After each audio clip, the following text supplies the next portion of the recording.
राम मंदिर चढ़ावा चोरी केस से जुड़ी बड़ी जानकारी। ट्रस्ट सदस्यों के खिलाफ अयोध्या के वकीलों में आक्रोश है। स्थानीय वकीलों ने राम जन्मभूमि थाने में तहरीर दी है। चंपत राय, अनिल मिश्रा, गोपाल राव के खिलाफ तहरीर दी गई है। सीबीआई जांच की मांग कर रहे हैं अयोध्या के वकील। ये बड़ी जानकारी आपको दे रहे हैं। इस पूरे मामले को लेकर लगातार इस्तीफों का दौर जारी है, कार्रवाई की जा रही है। मुख्यमंत्री ये साफ कर चुके हैं कि जो भी गुनहगार होगा उसको छोड़ा नहीं जाएगा। अब इन सब के बीच में ट्रस्ट सदस्यों के खिलाफ अयोध्या के वकीलों में आक्रोश देखने को मिल रहा है।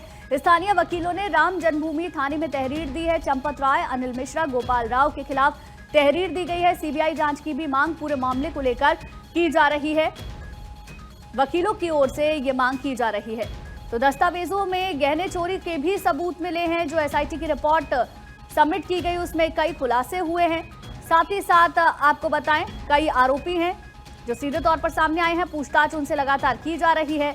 और अब इस पूरे मामले को लेकर ट्रस्ट सदस्यों के खिलाफ अयोध्या के वकीलों में आक्रोश देखने के लिए मिल रहा है। जहां स्थानीय वकीलों ने राम जन्मभूमि थाने में तहरीर दी है। चंपत राय, अनिल मिश्रा, गोपाल राव के खिलाफ तहरीर दी गई है। और पूरे मामले को लेकर सीबीआई जांच की मांग अयोध्या के वकीलों की ओर से की जा रही है।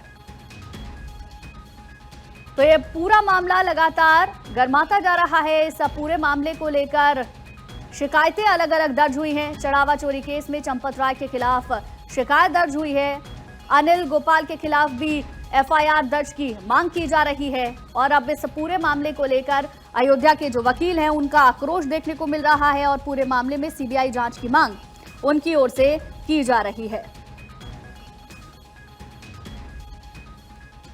तो ये बड़ी खबर आपको हम बता रहे हैं। जहां अयोध्या राम जन्मभूमि थाने में वकीलों ने शिकायत दी है। अयोध्या के वकीलों ने पुलिस को अपनी शिकायत दी। चढ़ावा चोरी केस में चंपत राय के खिलाफ शिकायत दी गई है। चंपत, अनिल, गोपाल के खिलाफ भी एफआईआर की मांग की जा रही है। फैजाबाद बार एसोसिएशन के वकील थाने पहुंचे। दान चोरी केस में शिकायत करने के लिए वकील पहुंचे हैं। इनका आक्रोश देखने के लिए मिल रहा है। सीबीआई जांच की मांग लगातार की जा रही है। चंपत राय के खिलाफ वकील तहरीर देने के लिए पहुंचे हैं और एफआईआर की भी मांग इस पूरे मामले को लेकर की जा रही है। तो देखिए, इस पूरे मामले को लेकर लगातार शिकायतें दर्ज हो रही हैं। बड़ा मामला है। वकील शिकायत में जो आरोप लगा रहे हैं वो ये है, राम मंदिर में श्रद्धालुओं द्वारा चढ़ावा चढ़ाने के प्रबंधन और गड़बड़ी के मामले में निष्पक्ष जांच होनी चाहिए। उन्होंने चंपत राय, अनिल और गोपाल नाम के जो शख्स हैं उनके खिलाफ एफआईआर दर्ज कर कानूनी कार्रवाई की मांग की है। फिलहाल शिकायत दे दी गई है। एफआईआर दर्ज होने की आधिकारिक पुष्टि नहीं है। इसका पूरा अपडेट हम आपको देंगे। लेकिन इस पूरे मामले को लेकर अब वकीलों का आक्रोश सीधे तौर पर देखने के लिए मिल रहा है। और ये कहा जा रहा है कि सीबीआई जांच पूरे मामले में होनी चाहिए। ट्रस्ट सदस्यों के खिलाफ अयोध्या के वकीलों में आक्रोश है। दरअसल पूरा मामला है राम मंदिर में आने वाले नगद चढ़ावे की गिनती और बैंक में जमा करने की प्रक्रिया के दौरान हुई गड़बड़ी से जुड़ा हुआ। नीलेश चौहान हमारे संवाददाता सारा जानकारी के साथ हमारे साथ लाइव जुड़ गए हैं। नीलेश, अब इस पूरे मामले में वकीलों का आक्रोश देखने को मिल रहा है। एफआईआर की मांग की जा रही है। क्या अपडेट है आपके पास? साथ ही साथ सीबीआई जांच की भी मांग की जा रही है। देखिए, बिल्कुल आपको बता दूं कि अयोध्या में आने वाले चढ़ावे को लेकर जिस तरीके से हेरफेर की घटना सामने आई उसके बाद से लगातार तमाम जांच एजेंसियां जांच पड़ताल कर रही हैं। 8 लोगों को गिरफ्तार कर जेल भेजने की कार्रवाई हुई है। इसी बीच चंपत राय और अनिल मिश्रा ने इस्तीफा दे दिया है। और अब अयोध्या के वकीलों की बात करें तो प्रभु श्री राम के मंदिर में आने वाले जो चढ़ावे की धनराशि थी उसमें बड़े पैमाने पर गबन किया गया है, चोरी की गई है। अब इसको लेकर अधिवक्ताओं में भी रोष दिखाई दे रहा है। अधिवक्ताओं ने साफ तौर पे मांग की है कि चंपत राय, अनिल मिश्रा और जो अन्य जिम्मेदार हैं उनके ऊपर मुकदमा दर्ज किया जाए। इससे पहले अधिवक्ताओं ने कहा था कि इस पूरे मामले में शामिल जो भी सिंडिकेट के सदस्य हैं जिन्होंने प्रभु श्री राम के मंदिर में चोरी की है, ऐसे लोगों का कोई भी अधिवक्ता अयोध्या का मुकदमा नहीं लड़ेगा।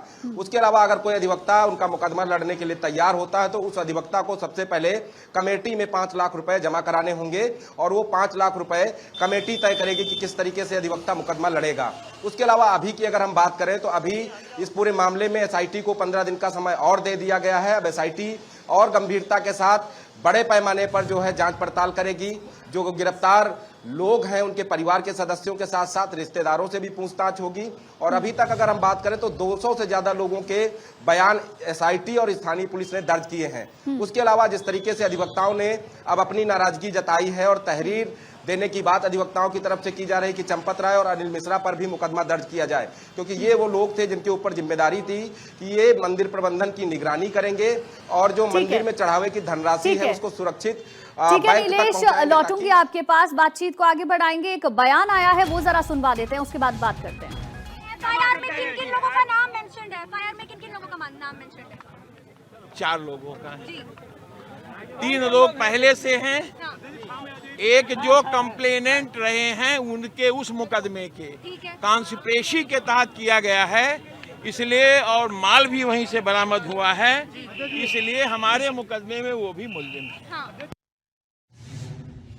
बार एसोसिएशन के अध्यक्ष हैं, वो ये बोल रहे थे कि सीधे माल बरामद हुआ है, इस तरीके की बातें उनकी ओर से कही गई हैं नीलेश। लेकिन अब इस पूरा मामला आपको किस तरफ आगे बढ़ता हुआ दिख रहा है, क्योंकि जांच तो लगातार की जा रही है, गिरफ्तारियां भी हुई हैं, इस्तीफे भी हुए हैं, लेकिन अब आक्रोश भी देखने के लिए मिल रहा है वकीलों का।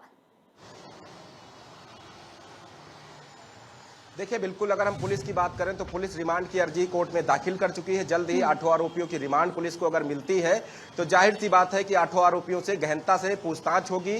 खासतौर पर उन लोगों से पूछताछ होगी जिनके घरों से कैश और साथ ही साथ तमाम सोने चांदी के आभूषण बरामद हुए हैं, डॉलर्स बरामद हुए हैं। तो उन लोगों के परिवार के सदस्यों से भी बातचीत होगी कि आखिर ये आभूषण कब खरीदे गए, कितने पैसे में खरीदे गए, उसकी रसीद है कि नहीं है, आभूषण खरीदने के लिए पैसा कहां से आया, जो 1121 डॉलर जो बरामद हुए हैं वो डॉलर कहां से आए, क्या वो मंदिर में जो दान किए गए डॉलर्स हैं या फिर वो डॉलर कहीं से एक्सचेंज किए गए हैं, अगर एक्सचेंज किए गए थे तो किस व्यक्ति से एक्सचेंज किए गए थे। उसके अलावा जो मंदिर की दान पेटी का जो पैसा है जिस बक्से में सुरक्षित बैंकों तक पहुंचाया जाता है वो आखिर योग सेंटर तक कैसे पहुंचा, क्या वो भरा बक्सा योग सेंटर तक पहुंचा था जिसके बाद उसको खाली करके वहीं छोड़ दिया गया। उन तमाम पहलुओं पर फिलहाल जांच पड़ताल जारी है, लेकिन अधिवक्ताओं ने साफ कह दिया है कि जो भी आरोपी है उसके ऊपर कठोर कार्रवाई हो और पूरे मामले की सीबीआई जांच हो।